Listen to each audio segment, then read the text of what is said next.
ऐसा सवाल जिसे कभी धर्म ने पाप कहा तो कभी समाज ने शर्म कहा और कभी विज्ञान ने बस सिर्फ एक सामान्य बायोलॉजिकल प्रोसेस बताया। यानी यह सवाल इथिकल नहीं है, यह सवाल गंदा नहीं है, यह सवाल है इंसान के शरीर और दिमाग से जुड़ा हुआ। यानी सवाल है why people want to do sex. अगर यह सिर्फ एक आदत होती तो हर इंसान एक जैसा होता। अगर यह सिर्फ संस्कृति होती तो हर समाज में एक जैसा व्यवहार नहीं दिखता। और अगर यह सिर्फ एक डिजायर होती तो इतिहास में हजारों साल से इस पर इतना संघर्ष नहीं होता। यानी 20वीं सदी में एक संत हुए ओशो, उन्होंने सबसे पहले इस विषय को नैतिकता को जेल से बाहर निकालने की कोशिश की। यानी ओशो ने कहा था कि सेक्स कोई अपराध नहीं है, यह जीवन की ऊर्जा का शुरुआती रूप है। यानी उनके अनुसार जब इंसान इस ऊर्जा को समझे बिना दबाता है तो वही ऊर्जा विकृत होकर मानसिक तनाव, हिंसा और कुंठा में बदल जाती है।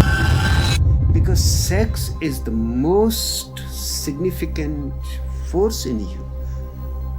It is your life force. It is from this energy that you come. It is this energy that keeps you running alive. जहां ओशो का दृष्टिकोण यह नहीं था कि इंसान डिजायर के पीछे भागे। उनका कहना था जिस चीज को तुम समझ लेते हो वह तुम्हें नियंत्रित नहीं करती। लेकिन यही अकेला दृष्टिकोण नहीं है। भारत की परंपरा में ऐसे संत भी हुए हैं जिन्होंने बिल्कुल इसके खिलाफ बात की है। यानी जैसे प्रेमानंद महाराज। यानी जहां इनका कहना है कि इंद्रियों पर नियंत्रण मानसिक स्थिरता का आधार है।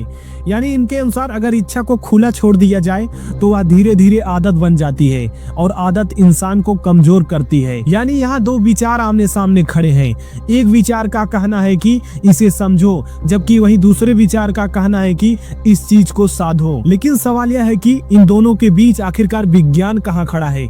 यानी आधुनिक विज्ञान यह स्पष्ट करता है कि सेक्स की इच्छा कोई रहस्यमय भावना नहीं है, यह दिमाग और हार्मोन्स की एक मापी जा सकने वाली प्रोसेस है। जहाँ ह्यूमन मस्तिष्क में डोपामिन नामक केमिकल रिवार्ड सिस्टम को सक्रिय करता है। जब कोई चीज सुख देती है तो दिमाग उसे दोहराने का संकेत देता है और सेक्स इसी रिवार्ड सिस्टम से जुड़ा है। और इसके साथ साथ टेस्टोस्टेरोन और एस्ट्रोजन जैसे हार्मोन्स शरीर में आकर्षण और इच्छा को प्रभावित करते हैं।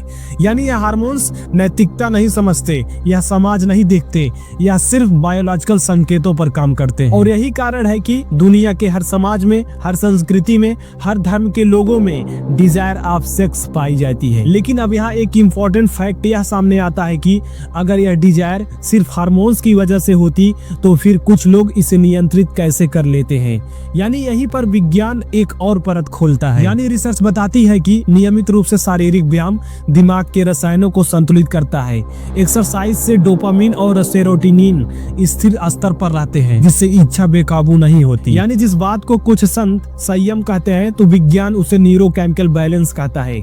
यानी यह न दमन है, न त्रिभोग है, या न नियंत्रण है, यह सिर्फ समझ है। और जहां इतिहास गवाह है कि जब समाज ने सेक्स को पूरी तरह दबाने की कोशिश की तो उसी समाज में विकृति बढ़ी, और जब समाज ने इसे बिना समझ के खुला छोड़ दिया तो उसी समाज में असंतुलन पैदा हुआ। इसीलिए असली सवाल यह नहीं है कि why people want to do sex, असली सवाल यह है कि इंसान इस डिजायर को समझता है या नहीं। लेकिन सबसे पहले मैं आपको बता दूं, यह वीडियोज किसी को सही या गलत साबित नहीं करेगी, यह किसी विचार को थोपेगी नहीं, यह सिर्फ यह दिखाएगी कि बायोलॉजिकल सच्चाई, दार्शनिक सोच और सामाजिक व्यवहार कैसे एक दूसरे से जुड़े हुए हैं। और यह विषय न शर्म का है न मजाक का, यह रिसर्च का विषय है। और यही से हम इस सवाल को और गहराई से समझना शुरू करेंगे, यानी विज्ञान, इतिहास, समाज और इंसानी दिमाग के माध्यम से। यानी अब यहाँ एक बात साफ तरीके से समझ लेना जरूरी है।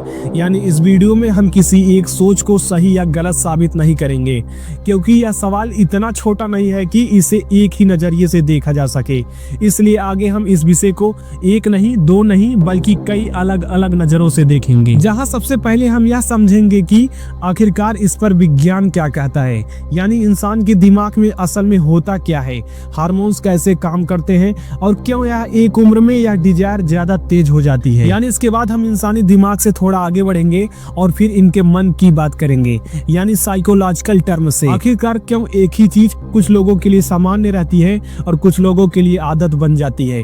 फिर हम समय के पीछे जाएंगे यानी इतिहास की तरफ, यह जानने के लिए कि आखिरकार हजारों साल पहले इंसान सेक्स को किस नजरिए से देखता था। कभी इसे पूजा से जोड़ा गया तो कभी अनुशासन से और कभी डर से। और इसके तुरंत बाद हम धर्म और अध्यात्म की बात करेंगे। आखिरकार बड़े बड़े संतों और बाबाओं ने इसे कैसे समझा, किसने कहा कि इसे समझो और किसने कहा कि इसे साधो और किसने कहा कि इसे ऊर्जा मानकर जीवन को ऊपर उठाओ। और फिर हम आज की दौर में लौटेंगे यानी मोबाइल, इंटरनेट, सोशल मीडिया और पोर्न की दुनिया में, यह समझने के लिए कि आज इंसान की इच्छा वाकई बढ़ गई है या बस उसे ज्यादा दिखाया जा रहा है। और उसके बाद फिर हम अपने सोसाइटी की सोच पर बात करेंगे जो पीढ़ियों से चलती आ रही है। क्यों इस विषय पर खुलकर बात नहीं होती और क्यों गलत जानकारी आसान रास्ता बन जाती है। और अंत में हम किसी बाबा की नहीं, किसी किताब की नहीं, बल्कि विज्ञान और अनुभव दोनों को साथ रखकर यह समझेंगे कि क्या इंसान इस इच्छा को संतुलन में रख सकता है। यानी जहां इस वीडियो का मकसद किसी को डराना नहीं, किसी को उकसाना नहीं और किसी को शर्मिंदा करना तो बिल्कुल नहीं। इस वीडियो का मकसद सिर्फ इतना है, समझ पैदा करना, क्योंकि जब इंसान किसी चीज को समझ लेता है तो वही चीज उस पर हावी नहीं होती। और अब सबसे पहले शुरू करते हैं विज्ञान से यानी इंसान के दिमाग से। इंसान का दिमाग सिर्फ एक सोचने की मशीन नहीं है, बल्कि यह एक बायोलॉजिकल सिस्टम है जो हर पल फैसला लेता रहता है, क्या अच्छा है, क्या बुरा है और किस चीज से सुख मिलता है। यानी दिमाग के अंदर एक सिस्टम होता है जिसे विज्ञान रिवार्ड सिस्टम कहता है। इसी सिस्टम का काम बहुत सीधा है, जो चीज जीवन के लिए जरूरी है उसे सुख से जोड़ देना। जहाँ खाना जरूरी है इसलिए खाने पर सुख मिलता है, नींद जरूरी है इसलिए सोने पर आराम मिलता है और प्रजनन जरूरी है इसलिए सेक्स से सुख जुड़ा हुआ है। यानी यह इथिकल फैसला नहीं है, यह बायोसाइंस है। दिमाग का यह रिवार्ड सिस्टम एक केमिकल के जरिए काम करता है यानी डोपामीन। जब भी दिमाग को कोई सुख अनुभव मिलता है तो डोपामीन रिलीज होती है। यानी डोपामीन का मतलब यह काम दोबारा करो। यही कारण है कि सेक्स की इच्छा सिर्फ विचार नहीं बनती बल्कि एक संकेत बन जाती है। लेकिन अब यहाँ एक जरूरी बात समझनी होगी, यानी डोपामीन सुख का केमिकल नहीं है, डोपामीन डिजायर का रसायन है। यानी यह इंसान को आगे बढ़ने के लिए उकसाता है। यही वजह है कि कभी कभी इच्छा असल सुख से ज्यादा बड़ी लगने लगती है। अब सवाल उठता है कि क्या हर इंसान में यह सिस्टम एक जैसा काम करता है? जवाब है नहीं।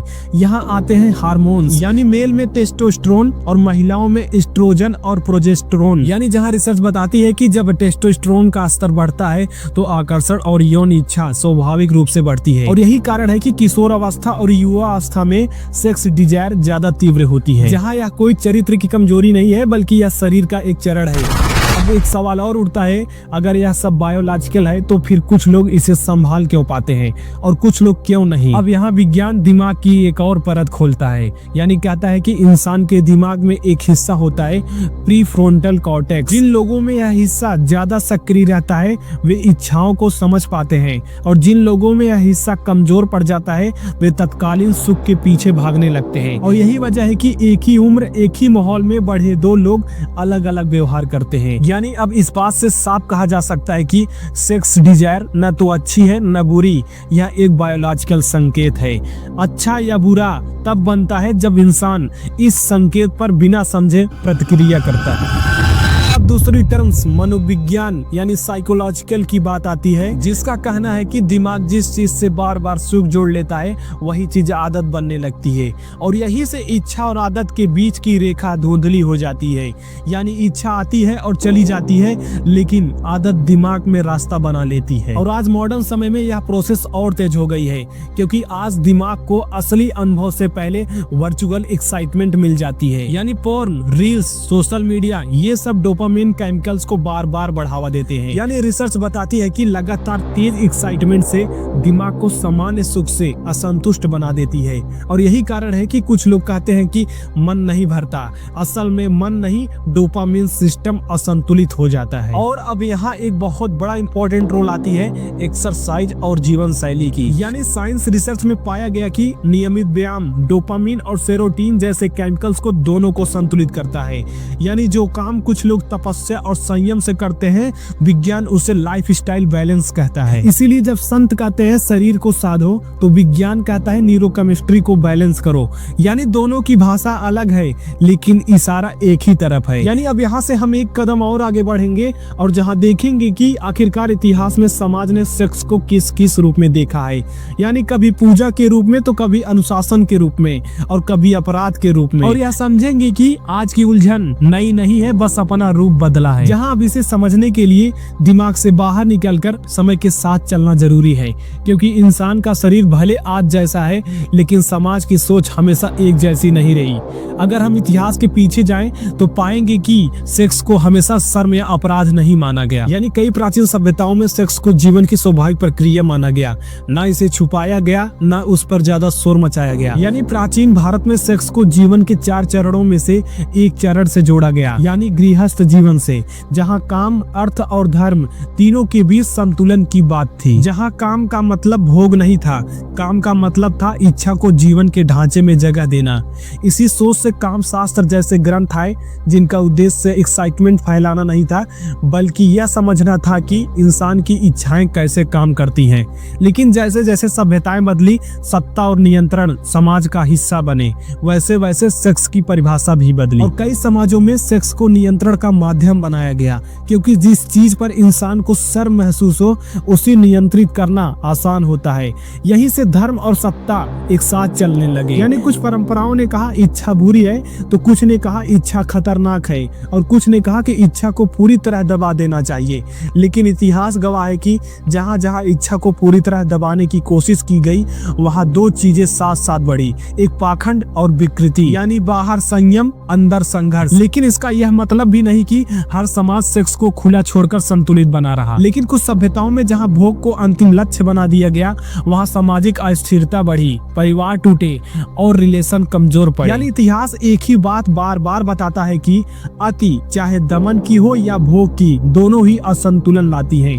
अब यहाँ से एक बहुत जरूरी सवाल पैदा होता है, अगर इतिहास में कभी दमन काम नहीं आया और कभी अति स्वतंत्रता भी नहीं, तो फिर रास्ता क्या है? और यहीं पर अध्यात्म और दर्शन बीच में आते हैं। यानी भारत ही नहीं बल्कि दुनिया भर में संतों और दार्शनिकों ने इस सवाल से जूझा है।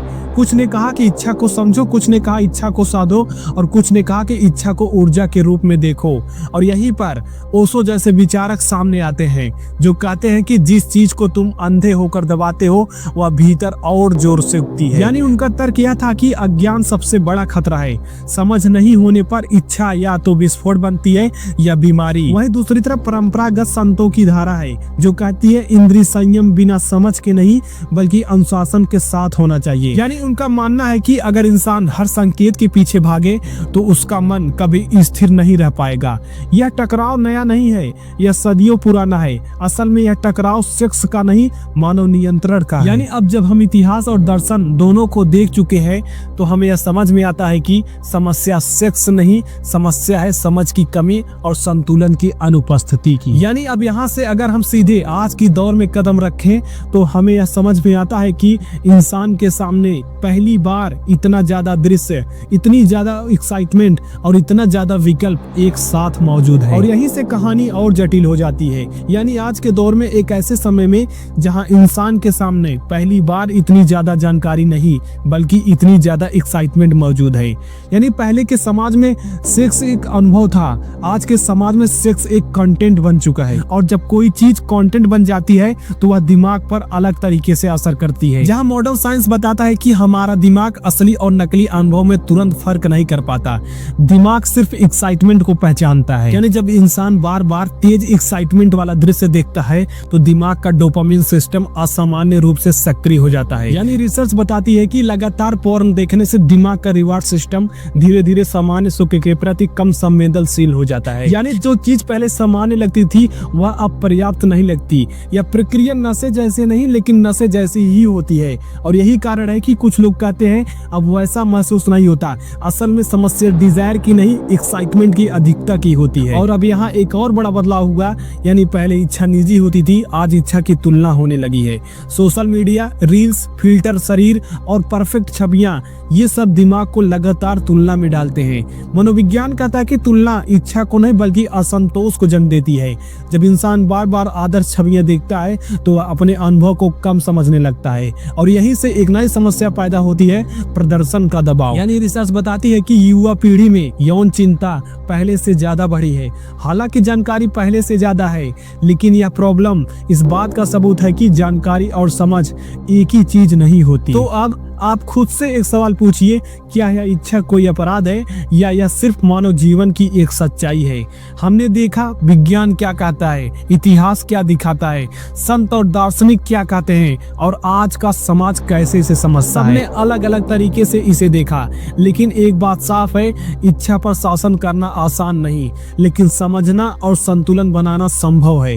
अगर आप अपने दिमाग, अपने शरीर और अपने रिश्तों को समझेंगे तो ना तो डर रहेगा न शर्म, और तभी आप पाएंगे यह सवाल कि why people want to do sex, क्योंकि अब यह आपको परेशान नहीं करेगा बल्कि समझ के साथ जीने का संकेत देगा, क्योंकि ज्ञान ही एकमात्र तरीका है जो अज्ञान और भ्रम को खत्म करता है। और यही आपके लिए सीख है, डर से नहीं बल्कि समझ से जीना। बाकी आप समझदार खुद हो फ्रेंड्स। और इस टॉपिक पर आपका क्या ओपिनियन है फ्रेंड्स, कमेंट बॉक्स में जरूर बताना। और वीडियो अच्छा लगा हो तो लाइक कर देना, और ऐसे ही social issues, current issues, political issues and reality series पर वीडियो पाना चाहते हैं तो चैनल को शेयर, सब्सक्राइब करके बेल आइकन दबाना ना भूलना, जिससे नई वीडियो सबसे पहले आप तक। और मिलते हैं फिर से नेक्स्ट वीडियो में, तब तक के लिए आप सबको धन्यवाद।